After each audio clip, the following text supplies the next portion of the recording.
अब आम्रपाली इतनी खूबसूरत थी कि पूछो मत, ठीक है, इतनी खूबसूरत थी कि जैसे आजकल की जो हीरोइन होती है ना, बिल्कुल ऐसी, उनसे भी खूबसूरत। अब होता क्या है, उसके माता पिता नहीं थे, देखिए उसके मम्मी पापा नहीं थे, तो बचपन में उसको कोई नहीं, उसका नाम आम्रपाली इसलिए पड़ा क्योंकि वो आम के पेड़ के नीचे उनको मिली, और एक जो काश्तकार होता है उसने उसका पालन पोषण किया। लेकिन जैसे जैसे वो बड़ी होने लगी, 8, 9, 10 साल की हो गई, तो उसकी सुंदरता में निखार आने लगा। अब सुंदरता में निखार आने लगा, जब वो 12 साल की हो जाती है तो आसपास के जो आशिक होते हैं उनकी नजर उस पर पड़ी और उसके पीछे विवाद होने लगे, और विवाद होने लगे तो उसकी शिकायत जाने लगी राजा के पास कि ऐसे ऐसे साहब हमारी बेटी को छेड़ते हैं नालायक।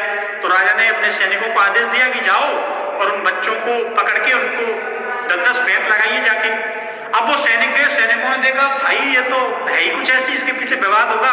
उन्होंने जाके राजा को बोल दिया कि राजा साहब वो तो है ही कुछ इतनी सुंदर, कि भाई कितनी सुंदर है। बोले साहब इतनी सुंदर है कि हमारा दिमाग खराब हो गया, हम तो बच्चों को पीटने गए थे, खुद उसके घर पर हम 2 घंटे बैठे रहे। तो राजा ने कहा अच्छा ऐसी बात है, तो उसको बुला के लाइए दरबार में छुरी को। वो छुरी को बुला के लाए, तो वहां के जो लोकल सूबेदार थे उन्होंने कहा ऐसे कैसे चली जाएगी, हमारे गांव की छोरी तुम्हारे दरबार में नहीं जाएगी, ये हमारे गांव की इज्जत का सवाल है। अब राजा ने कहा ये छोरी हमारे दरबार में आएगी, और वहां के जो लोकल सरपंच, जैसे पहले मैं बता रहा हूँ प्रधान होते थे कबीलों के, उन्होंने मना कर दिया कि नहीं हमारे यहाँ की लड़की है। तो राजा ने कहा इसके बाप को बुला के लाइए। अब पता है इसका बाप और माप तो है ही नहीं, वो तो बचपन में मर गए। तो बोले किसने लालन पोषण किया, तो वो काश्तकार भाग गया। उसने कहा बेटा इनके चक्कर में तेरे तय कीमते निकलेंगे, तो इसको छोड़ के भाग जाओ।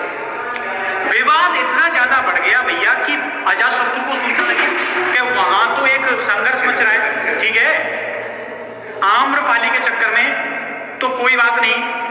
वहां के राजा ने एक आदेश दिया कि आम्रपाली जो है वो किसी की नहीं है, उसको नगर वधु घोषित किया जाता है। नगर वधु का मतलब क्या है, वो पूरे शहर की है, ठीक है, जो उसको ज्यादा पैसा देगा उसकी। अब क्या हुआ, राज दरबार में पैसे के लग गए ढेर, और आगे सरपंच सूबेदार छोटे मोटे रियासतों के राजा बोले 2 करोड़ 10 करोड़ ले, 15 करोड़ ले। इतना पैसा आ गया आम्रपाली के पास कि अजातशत्रु ने उससे पैसा उधार लिया था। सोचो उस समय भारत का सबसे बड़ा शासक था।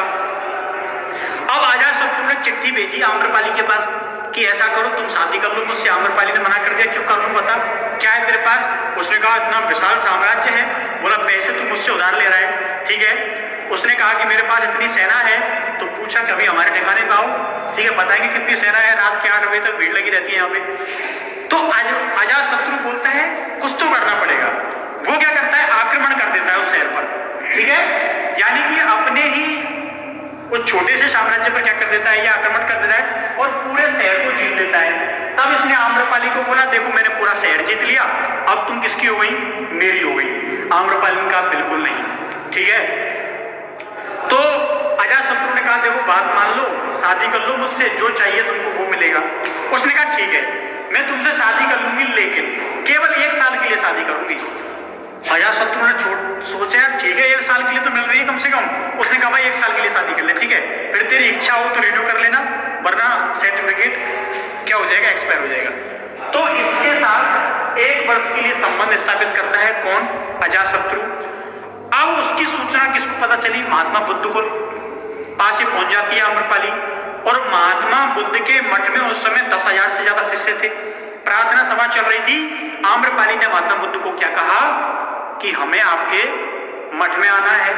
महात्मा बुद्ध ने कहा कोई बात नहीं, आप आ सकती हो, कोई परेशानी नहीं। लेकिन उससे पहले यह था कि मठ में महिलाओं का आना वर्जित था। तो उसका एक शिष्य होता है अंगद अनुमति दिलाता है, भाई देखो विशेष सेलिब्रिटी है, आ सकती है। अगर आम्रपाली आएगी उसके पीछे भीड़ भी आएगी, भीड़ आएगी तो बौद्ध धर्म का विकास होगा, विकास होगा तो वही तो चाहता है हर धर्म, ठीक है।